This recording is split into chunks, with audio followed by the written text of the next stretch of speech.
Hello and welcome to DFS Coach Talk. It is Wednesday, August 19th, 2020. I'm Andrew Hansen, joined by Sugar Shane. And Shane, what a day two in the NBA playoffs. Two upsets, both number one seeds go down, Milwaukee and the Lakers. What do you think about that? That was pretty exciting. I mean, that's got to be the first time that two number 8 seeds knock out the 1 seed, and they did it in a pretty decisive manner. I mean, Orlando was up pretty big, and you kept saying, "Well, Milwaukee's going to come back. Milwaukee's going to come back," and they just kept coming. Orlando kept coming at them, and that was without Aaron Gordon, one of their better players too. So that was very impressive. Orlando plays good defense, and they were able to score and be very efficient shooting, and then. Really, Portland, you got to love their momentum with all the stars they have on their team and those big guys they can throw out there. And I don't think I was that surprised because I've been watching the Bucks and the Lakers in the bubble, and they haven't looked good the entire bubble restart. Neither team has. Antetokounmpo is not that great of a shooter, and he kind of gets exposed in the playoffs because of that. He can't just out physical every single team with the tough defense in the playoffs. And the Lakers outside of LeBron and AD have nothing. There's no complementary player. So I wasn't really shocked on that.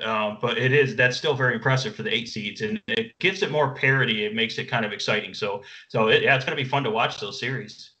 Yeah, it really is. And I have more faith in Milwaukee turning things around. But I think the Lakers are in real trouble for the reason you said. They just don't have enough peripheral pieces, real scoring threats. Kuzma, if he doesn't have an excellent game, where do they turn for scoring? So Portland just, stepped up and took advantage of the opportunity, and I think that's going to be a real battle. Great, exciting night, though. Another winning night for us at DFS Coach Talk. Our GPP lineup on FanDuel that we gave out to our members was an easy cash.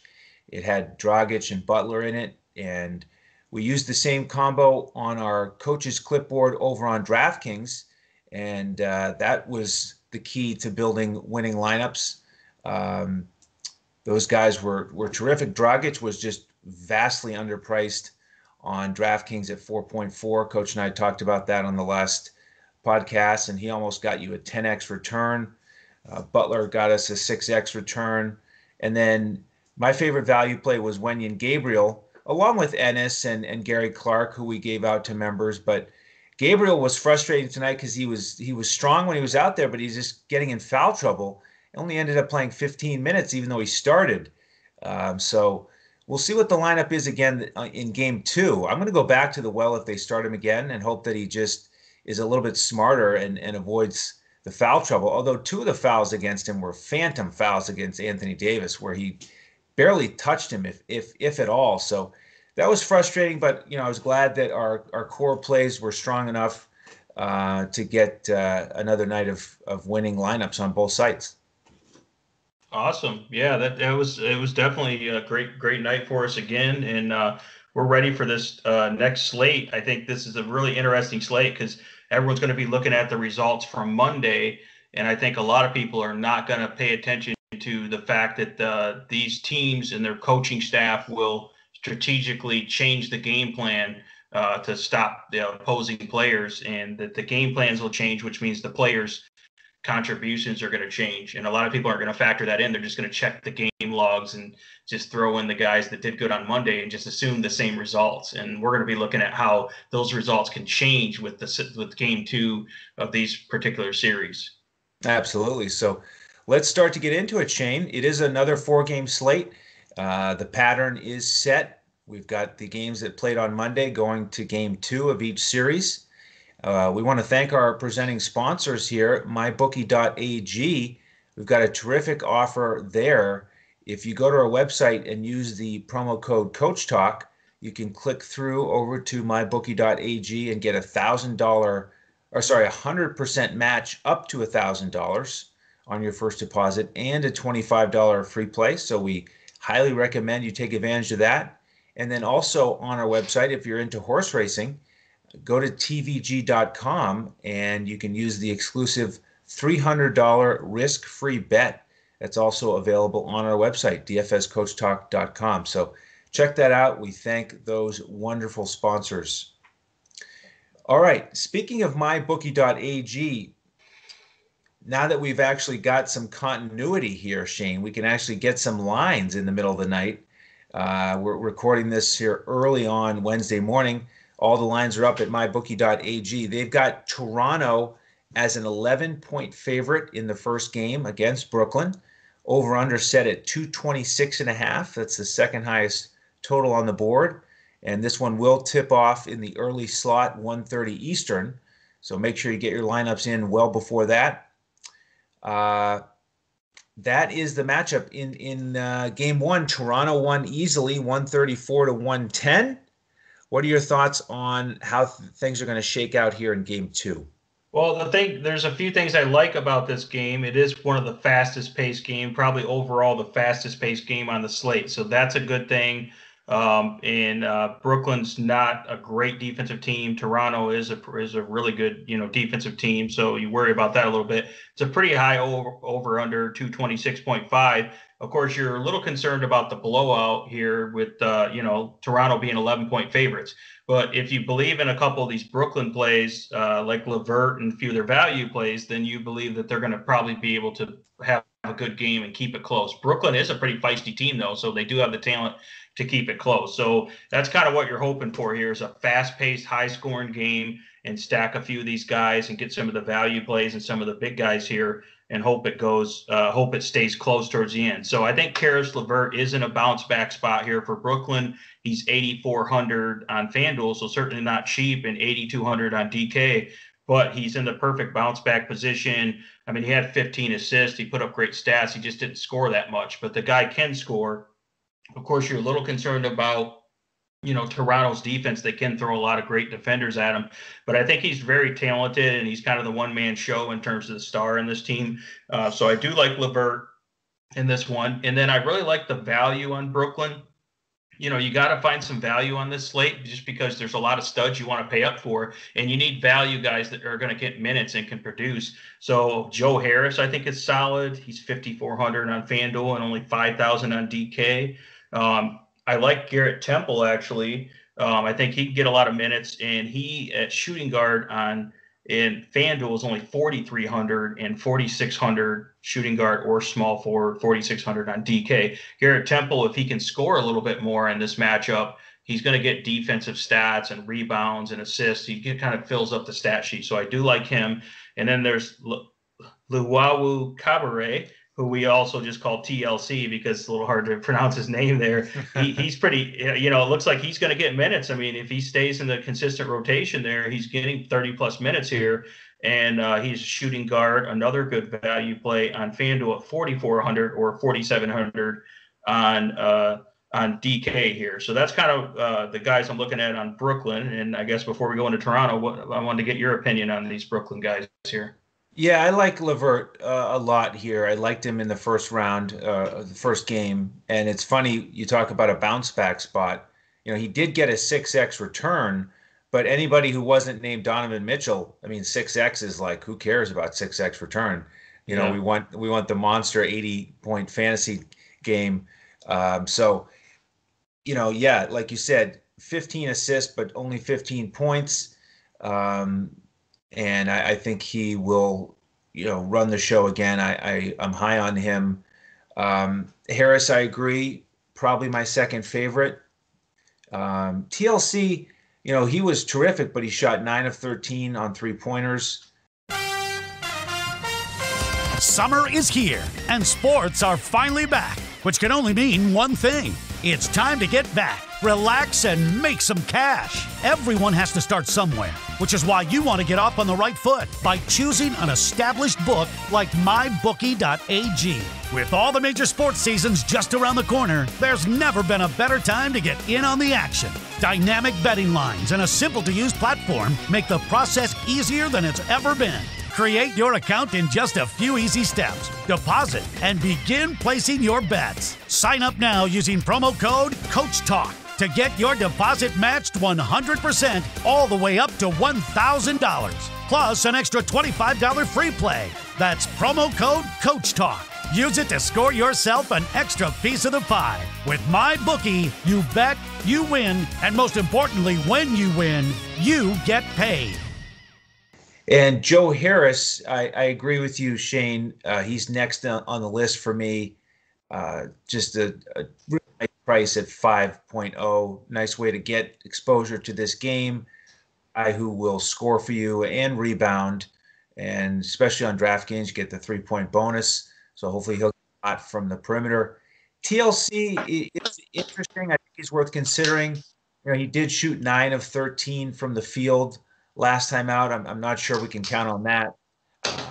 And then if you do want to save some money here, Kurucs, I think, is an option. I may get to him once or twice. He's only 3.6 on DraftKings, and he didn't perform terrific in game one, but he did foul out. So hopefully he'll be a little bit smarter in that department, play more minutes, and get us some more fantasy points. So that's my thought on the Brooklyn side. But I do want to get a decent amount of exposure to this game. And I think there's a great chance that Brooklyn will keep this closer. Hopefully Toronto won't shoot quite as well, so that if we potentially stack this game, then it can really work out for us on the back and forth. So what are your thoughts on the Toronto side? Yeah, I mean, I think you got to like Toronto here. They got a lot of great players. I think Kyle Lowry, he's 8,000 on both sites. Kyle Lowry, I think, is probably worth paying up for if you can. It's just a matter of roster construction because there are a lot of really good guys you have to pay up for. But Kyle Lowry is going to get his minutes and he's going to get stats in pretty much all categories. And he's a great play, and he's got a pretty good matchup against this fairly weak Brooklyn defense here. So I like Kyle Lowry. Fred VanVleet, I was all over him on Monday and played and, had a really good lineup with him in it. And now I'm wondering, this is a slate where I might have a little less exposure to him just because he just came off that monster game he had, and someone else on Toronto, because they have so many stars, might step up. And of course, VanVleet's price went up a little bit. He's 7,700 FanDuel, 7,600 DraftKings. So I think he's still a good play, but I feel like I might limit my exposure to him because it could be a little bit of a letdown spot for him, where Lowry, I think, is probably worth paying up for because of everything he does. And then I like Serge Ibaka. Whether he's starting or coming off the bench, if he can get decent minutes, he's 5,800 on FanDuel, power forward eligible there. I think that's a good play at power forward, and he's 5,700 center on DK, and Ibaka does a little bit everything, and he looked really good last time out as well. And then if you're looking for some value, you can look at OG Anunoby, and he is 4,700 on FanDuel or 4,400 on DK. A little bit hard to trust because I don't know how much he's really going to be scoring, but he does get all those other peripheral defensive stats and everything. So I do like him if you really need a value guy here. And I'm still having a hard time trusting Siakam for Toronto, even though he's a great all-around player. It's just a little bit hard to trust him. It seems like he's a little consistent right now, inconsistent in terms of scoring. So that's kind of probably my favorites would be Lowry and Ibaka from the Toronto side here. And what do you think? Well, I do like Lowry, and I was with you. I was more on VanVleet in game one. He was terrific. He was a lot cheaper. He was under 7K, and now he's been priced up, and so it is a much tougher decision. But you go back to the fact that those two guys, they shoot a lot of threes. They've been near the league leaders all season in three-point attempts. And in game one, Lowry was 3 for 10 on threes, and VanVleet was 8 for 10. So there's certainly a regression candidate. We don't think he's going to shoot 8 for 10. But if you're going to stack this game, you can use both of them. I do like them both. I will have exposure to both. And then Siakam, I understand why you're still a little hesitant to go there, but he got 18 and 11 last game. He's trending in the right direction. He may even step it up if it is a close game and they need him to perform more. So he's another guy that I will play, not in every lineup, but I'll have exposure to him.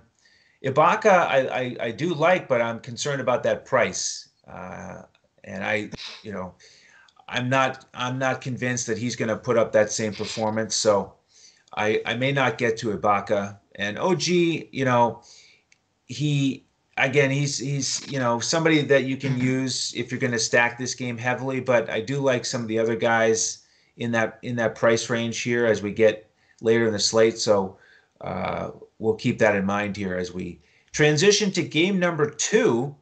This is a 4:00 tip. It is Utah-Denver, and they started everything off with a bang with that overtime game. So we get set for number 2, game number 2 here. Conley continues to be out for Utah. Barton and Harris continue to be out for Denver. Denver, a 4-point favorite, over under 217.5. So the big question here, Shane, are we going back to Mitchell, and can we expect 80 fantasy points again?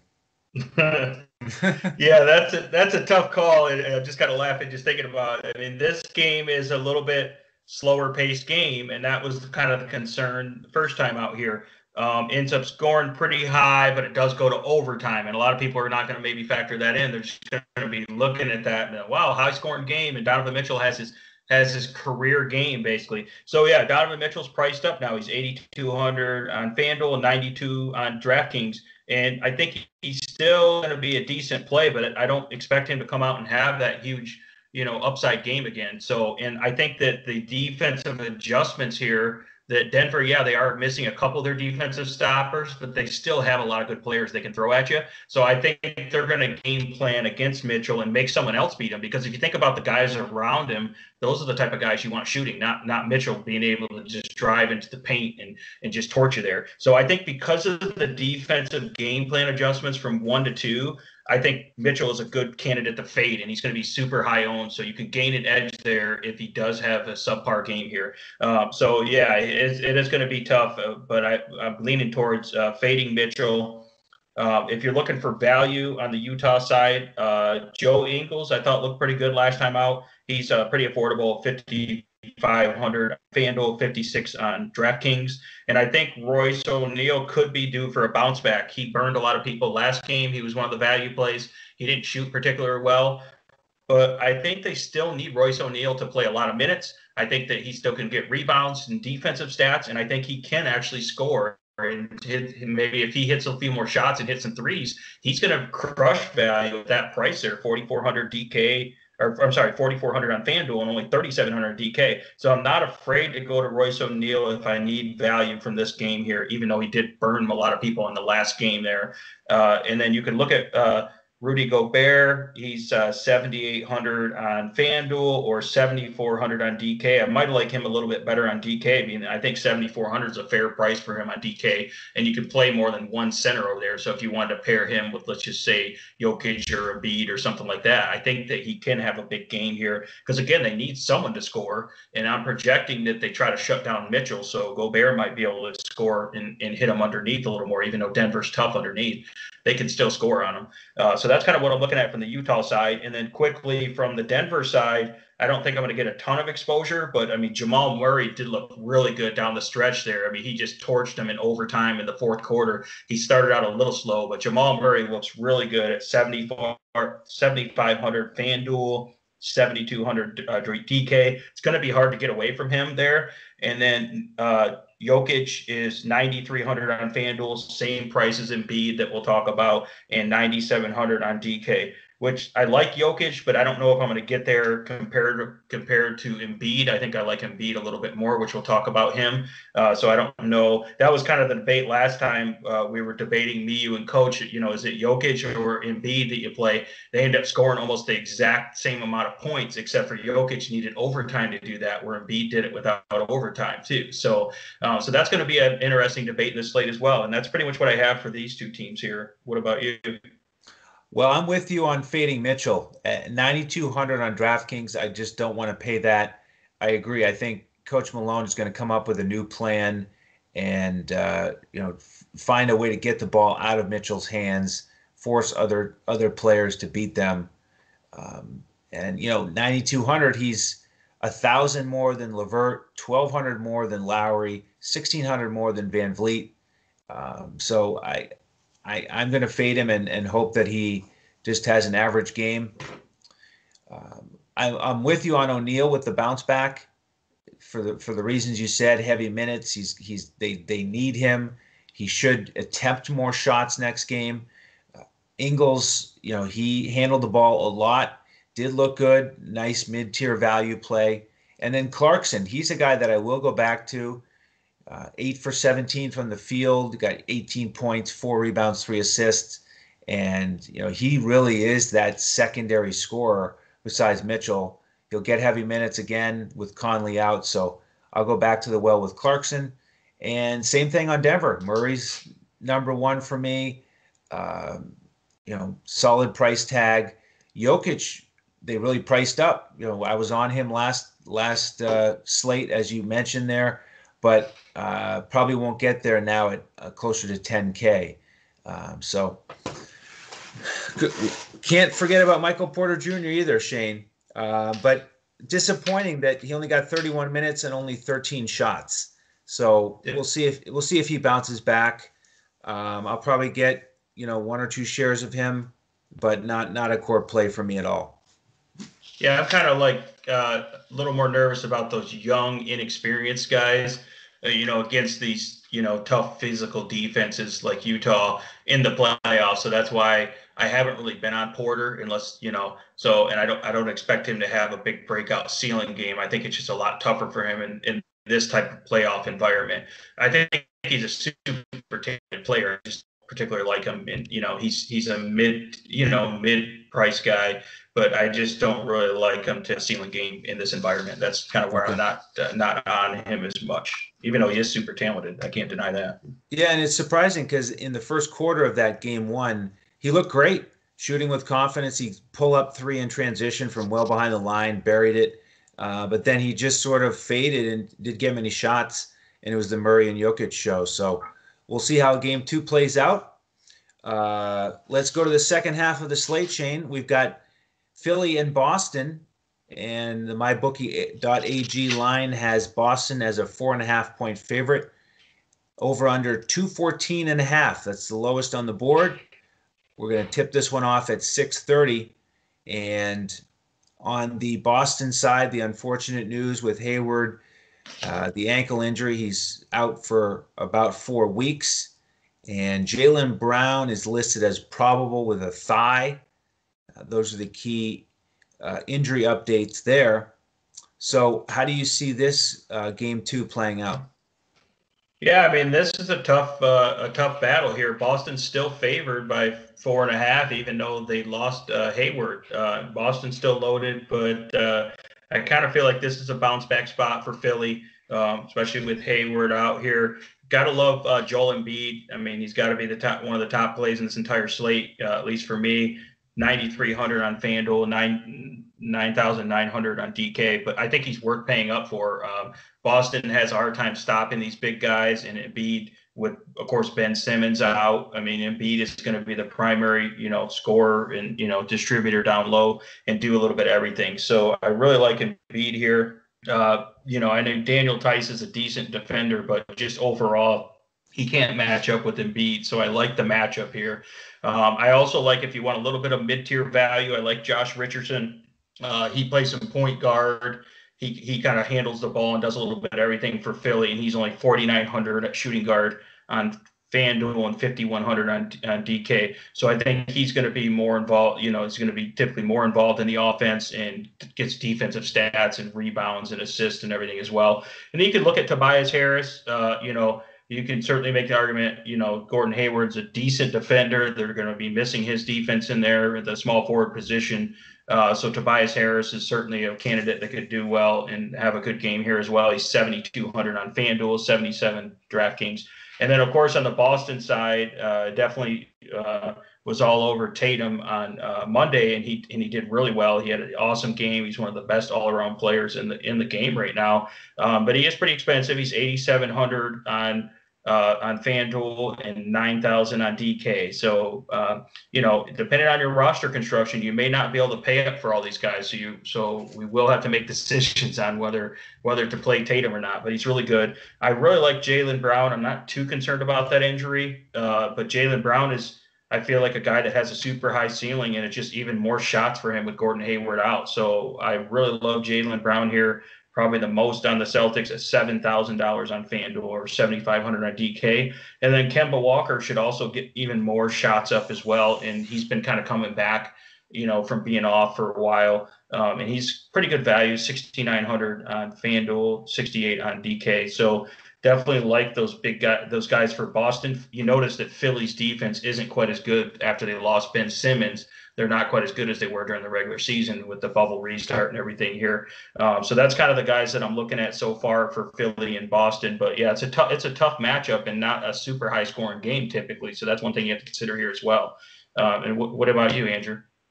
Yeah, well, the thing is, like you said, tough matchup, lower total.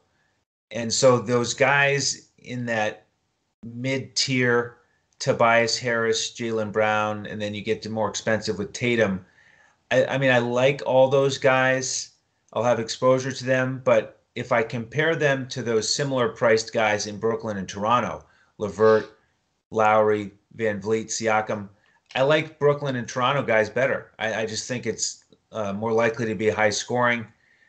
So I'll have less exposure to this game, but I do like all three of those guys. I like those more than Kemba. I don't quite trust him yet to do the other stuff, especially against a strong Philly defensive team. Embiid, that's a tough one here. If you look at DraftKings, he's 9.9. Kawhi Leonard is 10,000. I think there are going to be some lineups where that's the decision I'm making. Embiid was strong against Tice in game one, and he has the advantage of really being more of a focal point for Philly, whereas the Clippers have so many weapons, they don't have to have Kawhi Leonard, put up 26 shots. So that's going to be a tough decision. I gotta wrestle with that one. But I want to mention about Philly that, in game one, they only went about 7 guys deep with their rotation. It was only Burks and Thibault off the bench. And Burks has been priced up now on DraftKings. He's up to 4.6. He was a key value play for us in game one, under 4K, and he paid off. Now it's a little bit tougher with his price tag. But I want to mention Thibault because his price is still only 3.4. He got 18 fantasy points in game one, and he played 33 minutes, which is important. We talk about the peripheral stats with him. He only shot 2 for 3 from the field. So if he can get those types of minutes again, maybe get a couple more shots and continue to contribute across the board in terms of stats, he's a value play that I think is important to consider. Yeah, he's quite the defensive stopper, so they're going to need him to face up against guys like Jaylen Brown, So yeah, he's a tough defender, so he could get those stats and rebounds too. So yeah, absolutely, you're right. This is a good matchup for him in terms of the demand for his minutes because of that defensive prowess. So I think he'll get 30 minutes again, and I think it's wise to keep him in that player pool as one of your value plays. All right, Shane, you ready for game 4? Yeah. All right, great. Well, before we get into game 4, just want to give out some social media information. You can find Shane on Twitter at DET Sports Shane. You can find me on Twitter at Language Olympic. You can find the team at DFS Coach Talk. And our fearless leader, Joe Sarvadi, is at JoeSarvadi. He's got the night off, getting ready for golf, baseball, and basketball tomorrow. And then Freddie Mills is at Freddie Mills 7. We'll see if he can get a PGA article up for us this week. Playoffs start tomorrow, so that's going to be a lot of fun. All right, Shane, game 4 is the Mavericks and Clippers. 9 o'clock tip again. Clippers favored by 6.5 on mybookie.ag. Over-under is the highest on the board at 229.5. We've got the Porzingis situation after the ejection. Now he's questionable with a knee, which is kind of questionable to me. I don't quite understand that. He seemed fine as he walked off the court when he was ejected, but He does have a questionable tag, so we'll keep an eye on that. And then Trey Burke is probable with an ankle. Those are the key injury situations here from Game 4.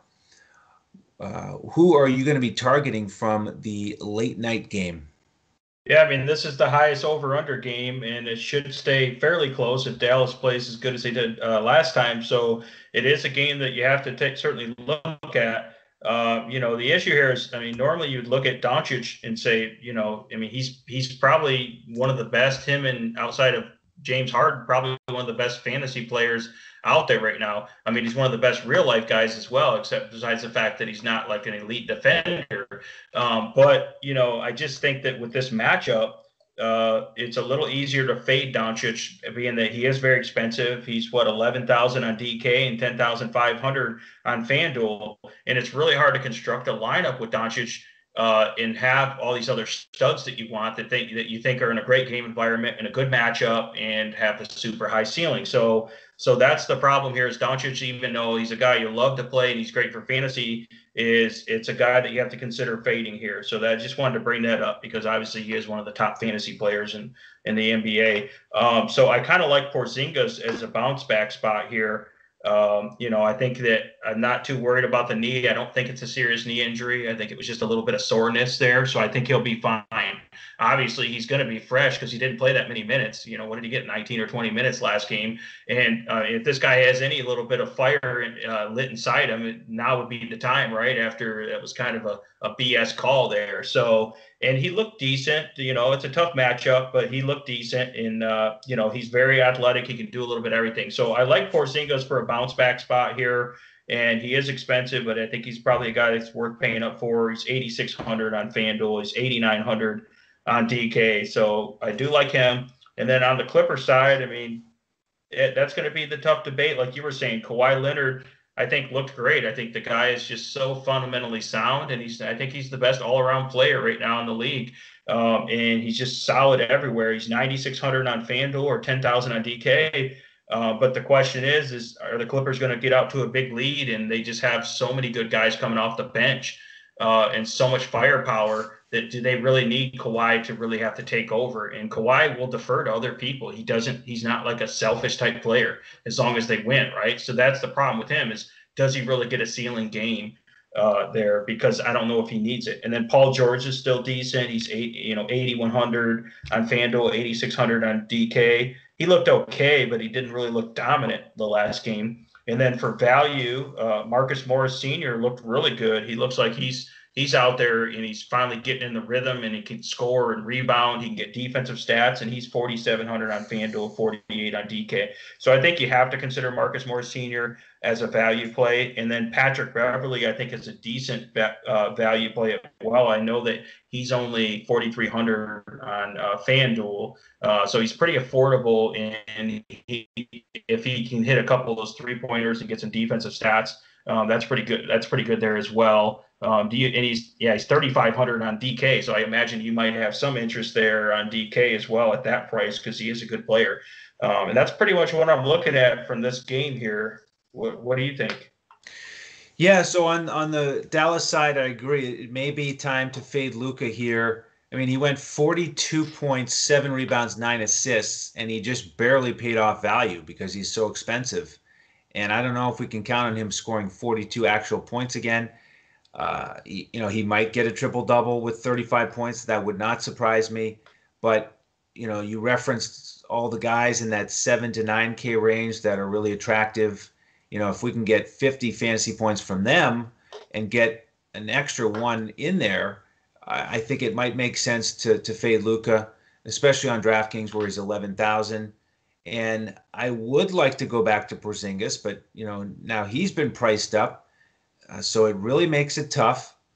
Nobody else on Dallas is that exciting to me. THJ at 5.3 is he's okay. You could go there. Curry is only 3.6 on DraftKings. You could take a flyer there. And then on the Clippers side, I agree with you. Kawhi looks excellent. But he is expensive, and the Clippers have so many weapons. They don't need to go to him all the time, as much as any other team would if he was on a different team. And Paul George priced up. He was 8,100 last time on DraftKings. Now he's 86. So I don't think I'll go there. If I'm going to go either one of those guys, I'll probably go with Kawhi. And I agree, Morris is in consideration. Pat Beverly's in consideration. The one guy we haven't talked about here that I do like is Zubats. He had a double-double last time in only 22 minutes. He was 4.1 then, and we were all over him. Now he's 4.5. Little bump there, but I still like him. Harrell got 15 minutes, and we talked about how he could eat into Zubats a little bit, but as long as Zubats can get that 22 to 24 minutes, I think he's a real strong option. So that's my thoughts on Game 4. And yeah, so do you have any thoughts on Zubats? No, I have a hard time trusting him just because he's been super productive when he's out there. But I feel like Harrell's just going to continue to get incrementally more minutes as the games go on, and that's just going to cut into Zubac a little bit. And they obviously don't trust Zubac to play much more than that 22 to 24 minutes. I mean, he's a great player. It seems like they would give him like 28 minutes, but I think they're okay playing a little bit smaller most of the time. So, which, Dallas doesn't have any real imposing center because Porzingis is more of a, more of an outside perimeter type center. He's not really like a down below strength type guy, down low strength player. And yeah, I mean, I think going back to Kawhi, it's just like the guy's almost like a better real life NBA player than he is like a fantasy player. Like you can hit good nights with Kawhi for fantasy, but he's probably better in the real life game than the fantasy game, just because he's not the type of guy that just goes out there and tries to command the ball. And, it's not like a one-man show where he's real selfish. So it's like, and that's why Luka's good, but Luka's dealing with a really difficult matchup. And he, like you said, he barely hit value last time. And that was with Porzingis, their other big star, out most of the game, or at least about half the game there with limited minutes. So that's why, and they have so many guys they can throw at Luka, and just, even for a young guy, they wear him out. As impressive as he is, he's very impressive. It's just the playoffs with the team defense the Clippers have, it's a completely different ball game. Yeah, absolutely. It's going to be fun though. We'll see how Porzingis rebounds after Game 1 and the ejection, and how that plays out with Luka down the stretch. But do want to mention that we have memberships available at dfscoachtalk.com. We have weekly, monthly, and annual memberships. So we invite you to come and pick one of those up. And what that gets you is every day we give you a full FanDuel lineup, cash lineup, and a GPP for the NBA. What we do is we give that out 30 minutes before lineup lock, so we can make sure we're fully up to date on the news. So invite you to do that.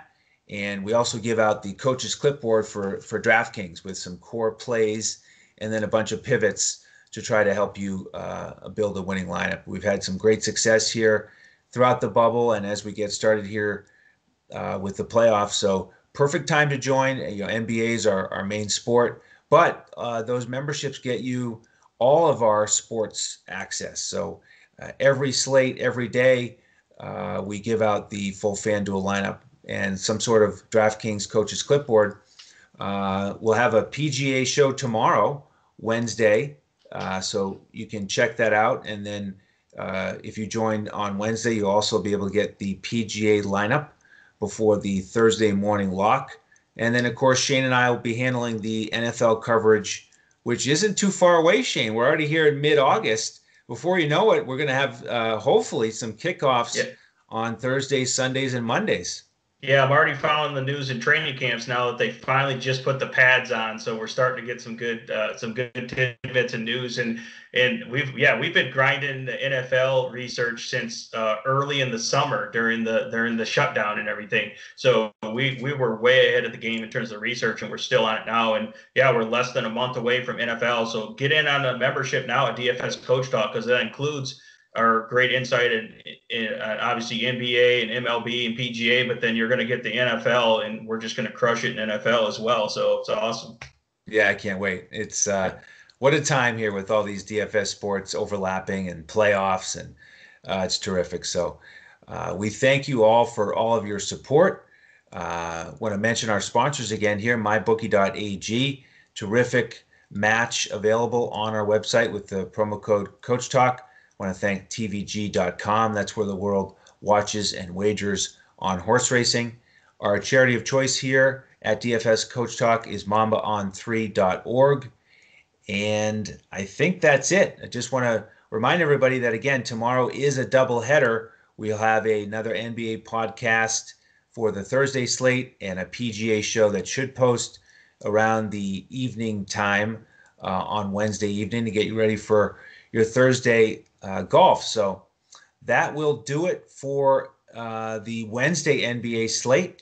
On behalf of my buddy here, Sugar Shane Caldwell, and the rest of the DFS Coach Talk team, I am Andrew Hansen, and please do join us again tomorrow as we look to crush it in NBA DFS.